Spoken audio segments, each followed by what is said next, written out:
Let's get to your book, Conversations in Black. How did you come up with that title? Yeah, I've been known for having conversations. That's what my career has been built on. And so I started the idea in 2012 after Trayvon was killed and Obama was entering his second term. And I wanted to talk to people. As you all know, some of the most interesting conversations you have happen when the red light goes off.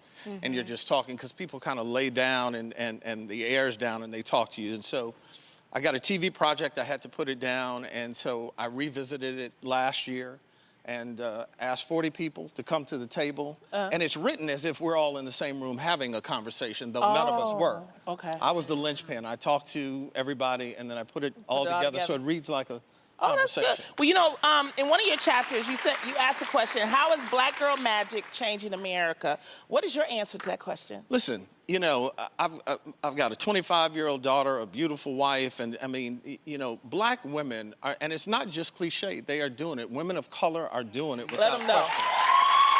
And so, my mother was instrumental in my life, so, we've been hearing Black girl magic over the last few years, but it's always been the case. It's not new.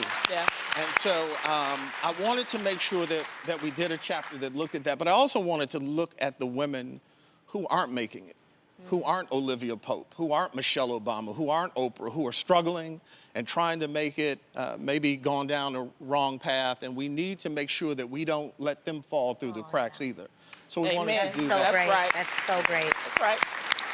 So you write about something that I've definitely been challenged with, the idea of not being Black enough. Is this something that you have ever felt like you had to prove yourself?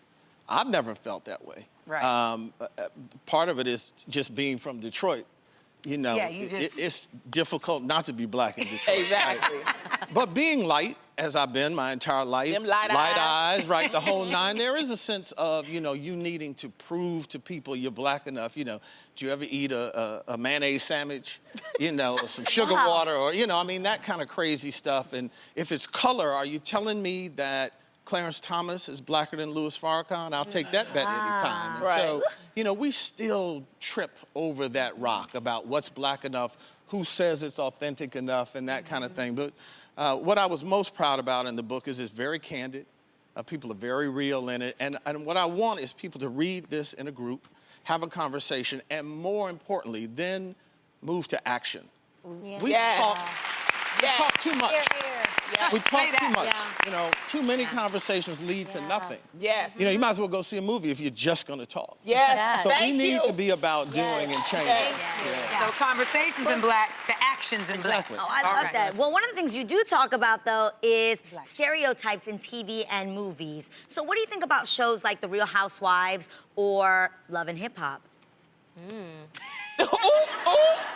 God, Listen, I'm dead. here's I'm my dead. thing. If you want to watch that, then let's not portray that as real.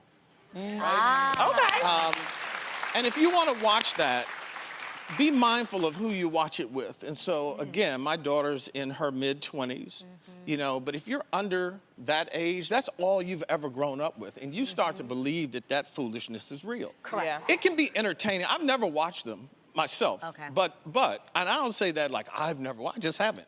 But, the reality is that's not real. You may not have a full script, but it's scripted. You wouldn't catch all that mess, right? Would I really let you pull my weave out every time? I mean, come on, man. Come on, man. So, I'm saying it's important. It's important for us to take charge of our own images. Yes. This whole sense we talk about Oscar so white. A few weeks ago, we looked at that.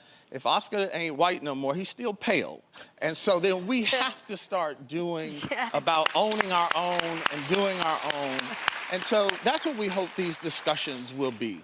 Moving past just talking about it, but doing it. Exactly. So great. You're 100% right. Ed, thank you so much for Thank you, stopping ladies. by and dropping knowledge with us today. You are amazing. You can pick up a copy of his book, Conversations in Black, today, wherever books are sold.